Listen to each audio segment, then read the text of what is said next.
श्रावण सोमवार व्रत कथा। फक्त ही गोष्ट ऐकल्याने माणसाचे सर्व पाप आणि दुःख दूर होतात।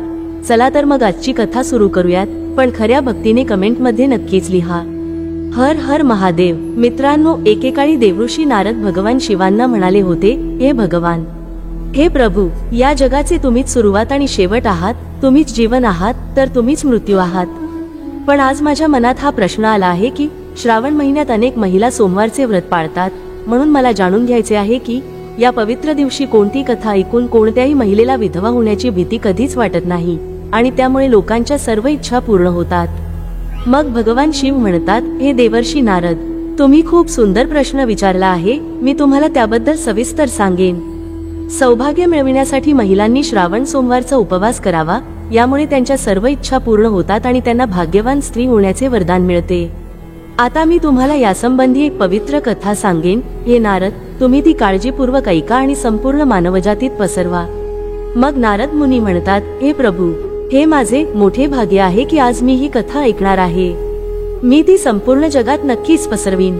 मित्रांनो, मग भगवान शिवाने कथा सुरू केली आणि म्हणाले, हे नारद, कांतिका नावाचे एक शहर होते, तिथे धनेश्वर नावाचा एक खूप विद्वान ब्राह्मण होता आणि त्याच्या पत्नीचे नाव सुशीला होते। ते दोघेही त्या शहरात खूप प्रेमाने राहत होते।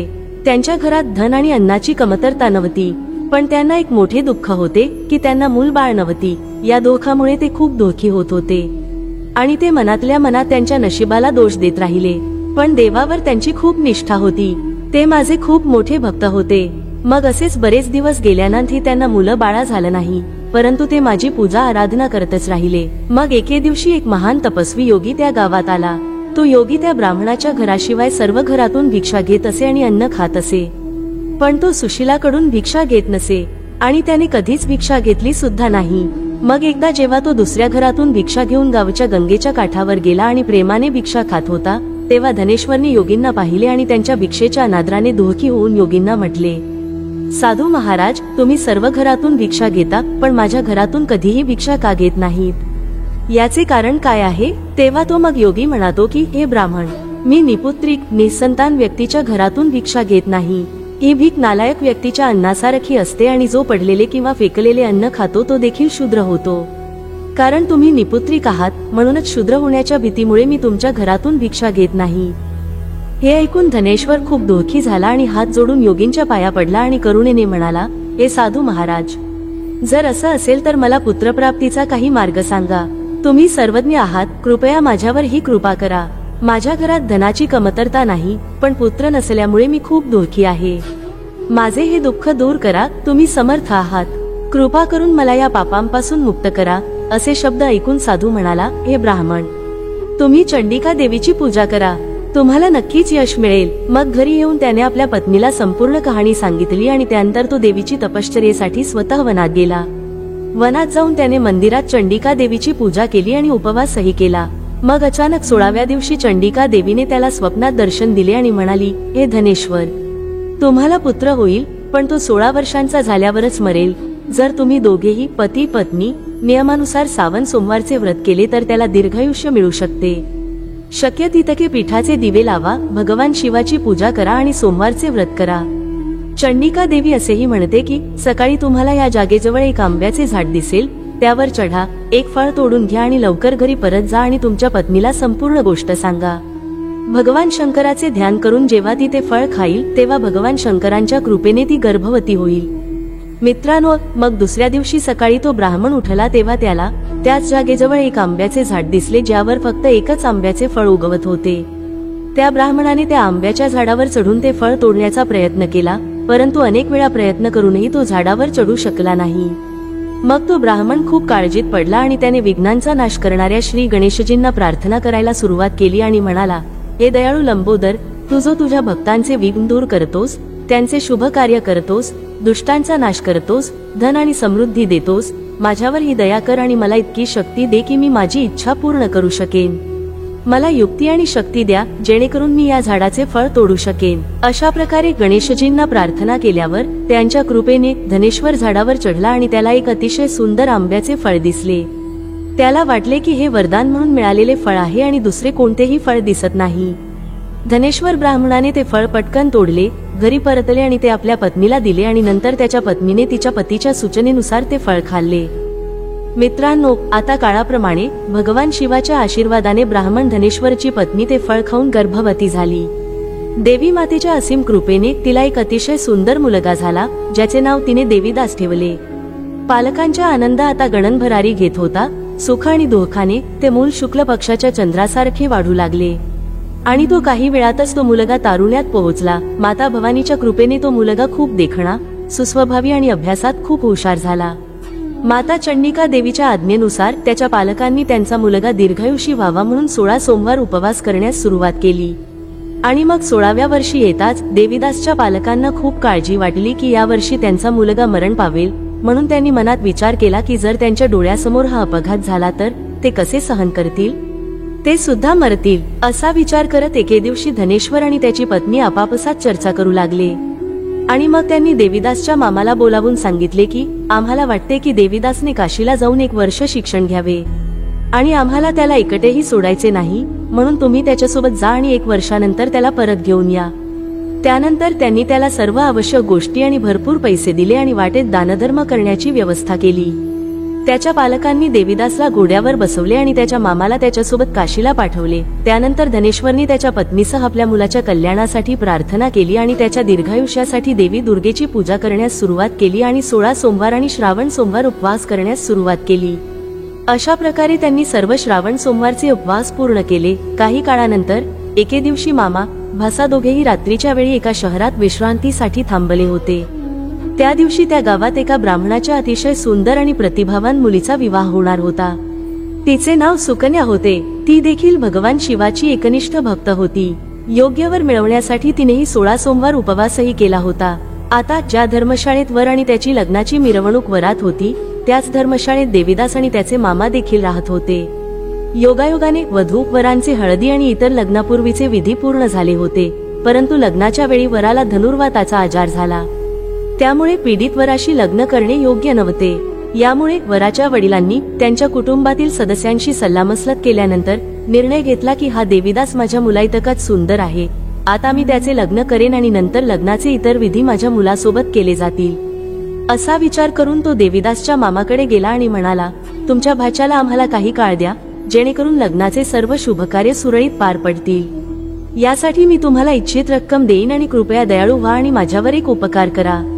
मी तुमच्याकडे मोठ्या आशेने आलो आहे. हे बोलून तो शांत झाला. मग त्याचे मामा म्हणाले, ठीक आहे, पण माझी एक अट आहे की कन्यादानाच्या वेळी वराला जे काही मिळेल, जर आपण ते त्याला दिले तर माझा भाचा या लग्नाच्या मिरवणुकीचा वर होईल.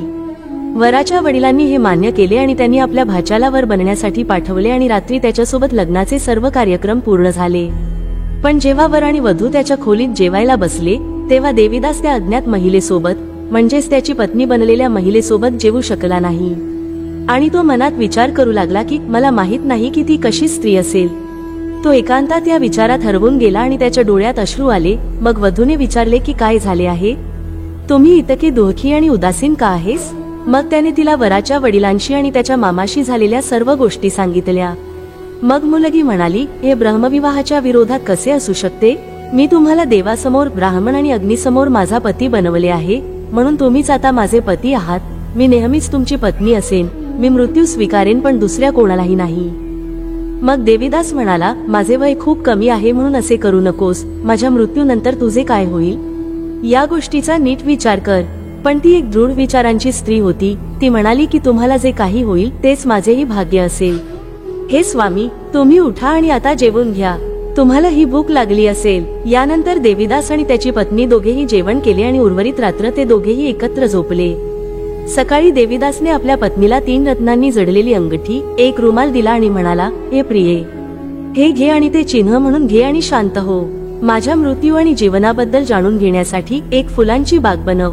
त्यात एक नवीन सुगंधित चमेली लावा. दररोज पाणी घाला आणि आनंदाने जगा आणि साजरा करा.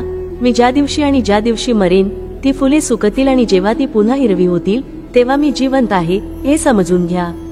या सर्व गोष्टी समजावून सांगितल्यानंतर तो तिथून काशीकडे निघून गेला. तसेच दुसऱ्या दिवशी सकाळ होताच वाद्ये वाजू लागली आणि जेव्हा वर आणि सर्व बाराती लग्नाच्या विधी पूर्ण करण्यासाठी मंडपात आले, तेव्हा मुलीने वराला नीट पाहून तिच्या वडिलांना सांगितले की हा माझा नवरा नाही.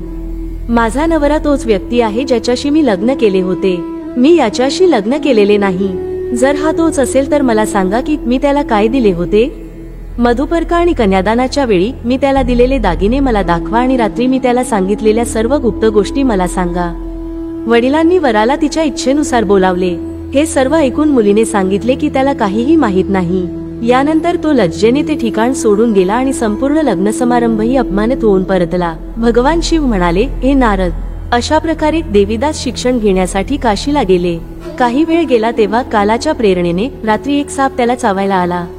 त्या विषारी सापाच्या प्रभावामुळे त्याची झोपण्याची जागा सर्व बाजूंनी विषारी झाली, परंतु उपवासाच्या प्रभावामुळे तो त्याला चावू शकला नाही, कारण त्याची आई आधीच श्रावण सोमवारचा उपवास पाळत होती. आणि त्याची पत्नी, जी एका ब्राह्मणाची मुलगी होती, तिनेही तिच्या पतीच्या दीर्घायुष्यासाठी आणि देवीदास सारख्या पतीसाठी 16 सोमवारचा उपवास पाळला होता. आता यानंतर काल म्हणजेच यमराज स्वतः मध्यरात्री तिथे आला आणि त्याच्या शरीरातून त्याचा जीव घेण्याचा प्रयत्न करू लागला. परंतु अनेक प्रयत्न करूनही यमराज त्याचा जीव घेण्यास यशस्वी झाला.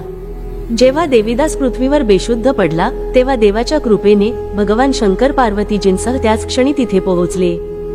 त्याला बेशुद्ध अवस्थेत पाहून पार्वतीजींनी भगवान शिव यांना प्रार्थना केली, हे प्रभू, या मुलाच्या आईने आधीच श्रावण सोमवारचा उपवास ठेवला होता, त्यामुळे हे प्रभू, कृपया त्याला जीवन द्या. माता पार्वतीच्या विनंतीनुसार भक्तप्रेमी भगवान शिव यांनी त्याला जीवन दिले. तर मित्रांनो, अशा प्रकारे या उपवासाच्या परिणामामुळे मृत्यूलाही मागे हटावे लागले आणि मग काही काळानंतर देवीदास निरोगी होऊन उठून बसला. दुसरीकडे त्याची पत्नी त्याच्या मृत्यूची वाट पाहत असे. जेव्हा तिने पाहिले की त्या फुलांच्या बागेत एकही पाने किंवा फुले जिवंत नाहीत, तेव्हा तिला खूप आश्चर्य वाटले आणि जेव्हा ती पुन्हा हिरवी झाली तेव्हा तिला कळले की तो जिवंत झाला आहे. हे पाहून ती तिच्या वडिलांना खूप आनंदाने सांगू लागली की बाबा, माझा नवरा जिवंत आहे, तुम्ही त्याचा शोध सुरू करा. दुसरीकडे देवीदासचे 16वे वर्ष उलटले होते. तेव्हा देवीदास देखील काशीहून त्याच्या मामासोबत त्याच्या घरी परतला. इकडे त्याचे सासरे त्याला शोधण्यासाठी घराबाहेर पडणार होते. तेव्हा मामा आणि भासे दोघेही तिथे पोहोचले. देवदासला येताना पाहून त्याच्या सासऱ्यांनी त्याला मोठ्या आनंदाने आपल्या घरी आणले. त्यावेळी शहरातील रहिवासीही तिथे जमले आणि सर्वांनी ठरवले की ही मुलगी निश्चितच या मुलाशी लग्न करणारी आहे. मुलीने त्या मुलाला पाहिले तेव्हा तिने त्याला ओळखले आणि म्हणाली की हा तोच मुलगा आहे जो संकेत देऊन निघून गेला होता. त्यानंतर सर्वजण म्हणू लागले की तो आला आहे, हे चांगले झाले आणि शहरातील सर्व रहिवासी आनंदित झाले. भगवान शिवजी म्हणू लागले की अशा प्रकारे सावन सोमवारच्या व्रताच्या परिणामामुळे धनेश्वरला मुलगा झाला. आणि ज्या स्त्रिया 16 सोमवताचे व्रत करतात त्यांना पुढील जन्मात विधवात्वाचे दुःख होत नाही आणि त्या नेहमीच भाग्यवान राहतात. हे माझे वचन आहे, यात काहीच शंका नाहीत. हे व्रत पुत्र आणि नातवंडे देते आणि सर्व इच्छा पूर्ण करते. सावन सोमवारचे व्रत केल्याने भगवान शिव उपवास करणाऱ्या व्यक्तीच्या सर्व इच्छा पूर्ण करतात. मग पुढे भगवान शिव म्हणतात, हे नारद, जर या श्रावण सोमवारी गायीला एक गोष्ट खाऊ घातली तर त्या व्यक्तीचे सर्व पापही नष्ट होतात. मी तुम्हाला या विषयाचे सविस्तर वर्णन देतो. गायीला देवतासारखे मानले जाते. पुराणानुसार गायीमध्ये 33 कोटी देव देवता राहतात, म्हणून गायीला पहिली भाकरी खाऊ घालल्याने देव देवता प्रसन्न होतात. ही सर्व माहिती मानवी कल्याणासाठी खूप महत्वाची आहे. गायीला भाकरी खाऊ घालल्याने व्यक्तीला सौभाग्य, संपत्ती, समृद्धी आणि शांती मिळते. गायीला गुळाची भाकरी खाऊ घालल्याने ग्रहदोष दूर होतात. हळद लावून गायीला भाकरी खाऊ घालल्याने घरात सकारात्मक ऊर्जा येते. खऱ्या भक्तीने गायीला भाकरी खाऊ घालल्याने जाणते नकते केलेल्या पापांपासून मुक्ती मिळते आणि त्या व्यक्तीला मृत्यूनंतर गोलोक प्राप्त होतो. गायीला गुळाची भाकरी खाऊ घालल्याने ग्रहशांती मिळते आणि जीवनात येणाऱ्या समस्या कमी होतात. गायीला नेहमी ताजी भाकरी खायला द्यावी. रात्री उरलेली शिळी भाकरी कधीही गायीला खाऊ घालू नये, त्यामुळे पाप होऊ शकते. वास्तुशास्त्रानुसार जर एखाद्या व्यक्तीच्या कुंडलीत शनिदोष असेल तर शनिवारी गायीला भाकरी खाऊ घालावी. वास्तुशास्त्रानुसार रविवारी गायीला भाकरी खाऊ घातल्याने अनेक ग्रह नष्ट होतात. जर एखाद्याच्या कुंडलीत सूर्याशी संबंधित दोष असेल तर रविवारी गायीला भाकरी खाऊ घातल्याने तो दूर होतो. गायीला नेहमीच्या दिवसानुसार वेगवेगळ्या गोष्टी खायला द्याव्यात, ज्यामुळे गाय तुम्हाला आशीर्वाद देते. ती व्यक्ती जीवनातील प्रत्येक समस्येतून बाहेर पडते आणि यशस्वी जीवन जगते. तर मित्रांनो, अशा प्रकारे भगवान शिव यांनी माता देवर्षी नारदांना गायीबद्दल सांगितले होते आणि सावन सोमवारचे व्रत करण्याचे फळ सांगितले होते. म्हणून आम्हाला आशा आहे की तुम्हाला ही कथा आवडली असेल. म्हणून मित्रांनो, व्हिडिओ आवडला असेल आणि खऱ्या भक्तीने कमेंटमध्ये नक्कीच लिहा, हर हर महादेव. सर्वांचे आभार.